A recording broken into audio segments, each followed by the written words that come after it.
हर हर महादेव। श्री शिवाय नमस्तुभ्यम। आज हम सुनेंगे श्रावण मास का अध्याय 2, श्रावण मास का धर्म पालन।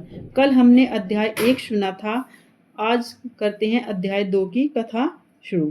शंकर जी ने सनत कुमार जी से कहा, हे महाभाग ब्रह्मापुत्र, आप नम्र है, जिस कारण आप श्रद्धालु है, समस्त गुणों से युक्त श्रोता हैं। श्रावण मास के बारे में आपने जो पूछा वह प्रसन्नता से आपसे कहता हूँ।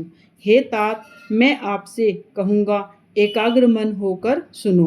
हे योगिन, श्रावण मास में नियम से रहकर मनुष्य 4 बजे शाम काल भोजन करे, 1 महीने तक रुद्राभिषेक करे, अपनी प्रिय किसी वस्तु को छोड़ दे, पुष्प फल धान्य तुलसी की मंजरी युक्त दल बिल्वपत्र से भगवान शंकर जी की लक्ष्य पूजा करें, कोटिलिंग आदि का निर्माण अर्चन करें, ब्राह्मणों को भोजन कराएं, नियम का धारण करें, पारण करें, उपवास करें। मुझे पंचामृत से अभिषेक अति प्रिय है, उसे भी करें। इस मास में जो जो किया जाता है वह अनंत फल को देने वाला है। हे मुने, भूमि पर सोएं, ब्रह्मचर्य से रहें, सत्य कहें, इस महीने को कभी भी व्रत से रहित न व्यतीत करें।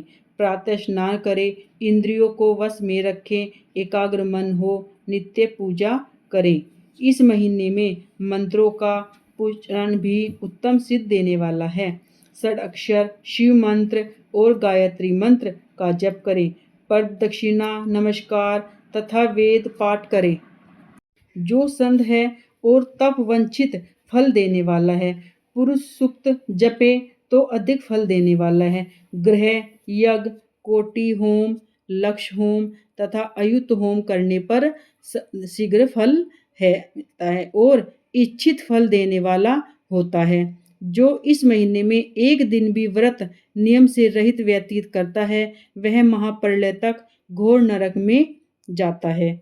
जैसा यह महीना मुझे प्रिय है वैसा कोई भी महीना प्रिय नहीं है। यह महीना कामना के अनुसार फल देने वाला है, फलों को देने वाला तथा निष्काम मनुष्य का किया हुआ कर्म मोक्ष फल देने वाला है।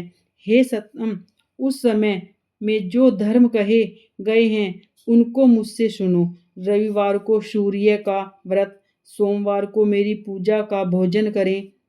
श्रावण मास के पहले सोमवार से प्रारंभ कर 3.5 महीने तक होने वाला संपूर्ण कामना की अर्थ सिद्धि देने वाला रोटक नाम व्रत होता है।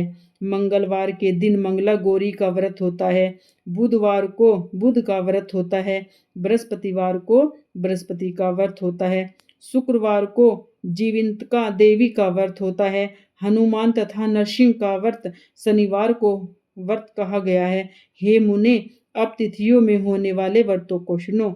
श्रावण मास के शुक्ल पक्ष की द्वितीया को औदुंबर नाम का व्रत होता है। श्रावण शुक्ल चतुर्थी को दुर्वा गणपति नाम व्रत होता है। हे मुनि, इसी का अन्य नाम विनायक चतुर्थी व्रत भी है। श्रावण मास शुक्ल पक्ष की पंचमी नाग पूजन में उत्तम कही गई है। षष्ठी के दिन सुपोदन नामक व्रत होता है। सप्तमी को शीतला देवी का व्रत होता है। अष्टमी और चतुर्दशी तिथि में देवी का पवित्र रोपण व्रत करें। श्रावण मास की कृष्ण तथा शुक्ल पक्ष की दशमी को आशा नामक व्रत होता है।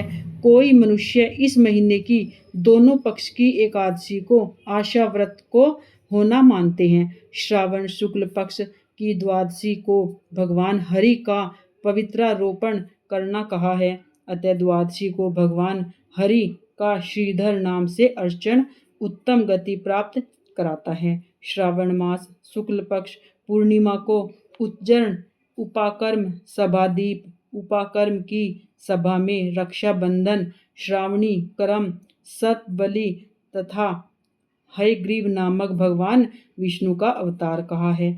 ये 7 काम श्रावण शुक्ल पूर्णिमा को होते हैं। श्रावण मास की कृष्ण चतुर्थी को संकष्ट चतुर्थी व्रत तथा श्रावण मास कृष्ण पंचमी को मानव कल्पादि होता है। हे द्विजोत्तम, श्रावण कृष्ण पक्ष अष्टमी को भगवान श्री कृष्ण का श्री कृष्ण नाम से पूर्ण अवतार हुआ है, उस दिन व्रत तथा महोत्सव करें। श्रावण मास की अमावस्या तिथि में पिठोरा व्रत होता है। इसे कुशोत्पन्न पाटन भी कहते हैं। और वृषभों का अर्चन करें। शुक्ल पक्ष की प्रथम तिथि से प्रारंभ कर सब समसत तिथियों में अलग अलग देवता होते हैं। प्रतिपदा तिथि के अग्नि, द्वितीया के ब्रह्मा, तृतीया के गौरी, चतुर्थी के गणनायक, पंचमी के सर्प, षष्ठी के स्कंद, सप्तमी के सूर्य, अष्टमी तिथि के शिव, नवमी तिथि के दुर्गा, दशमी के यम और एकादशी के विश्वदेवा स्वामी हैं। द्वादशी के भगवान हरि, त्रयोदशी के कामदेव, चतुर्दशी के शिव, पूर्णिमा के चंद्रमा स्वामी हैं, अमावस्या के पितृ स्वामी हैं। इस क्रम से ये देवता तिथियों के स्वामी कहे गए हैं। जिस देव की जो तिथि है उस तिथि में वह देवता अर्चन योग्य कहा है। हे मुने, इस मास में प्राय अगस्त्य नक्षत्र का उदय होता है। मैं उस समय को कहता हूँ। एकाग्र मन में आप सुने। सिंह राशि पर सूर्य के संक्रमक दिन से 12 अंश 40 घटी बीत जाने पर अगस्त्य ऋषि का उदय होता है। अगस्त्य ऋषि के लिए 7 दिन पूर्व ही अर्घ्य दें। 12 मास में सूर्य नारायण अलग अलग नाम से तपते रहते हैं। श्रावण मास में गभिष्ठ नाम से तपते हैं। उनका पूजन भी इस महीने भक्ति द्वारा तत्पर होकर करें। श्रावण में शाक का त्याग, भाद्रपद में दही, अश्विन में दूध और कार्तिक मास में दाल का त्याग करें।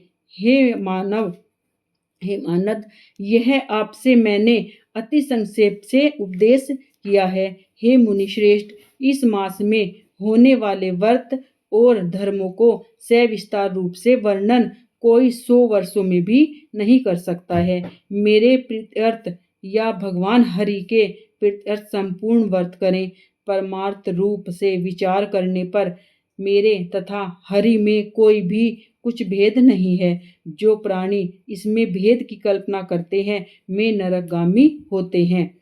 हे सनंद कुमार, आप श्रावण मास में धर्म सेवन करो। अर्थात इसका मतलब यह है, जो शिव और हरि में अंतर करता है वह ना शिव की पूजा कर सकता है, न ही वो हरि की पूजा कर सकते हैं। शिव और हरि दोनों एक दूसरे के पूरक हैं। जो इन प्राणी इनमें भेद करता है वह नरक के को जाता है।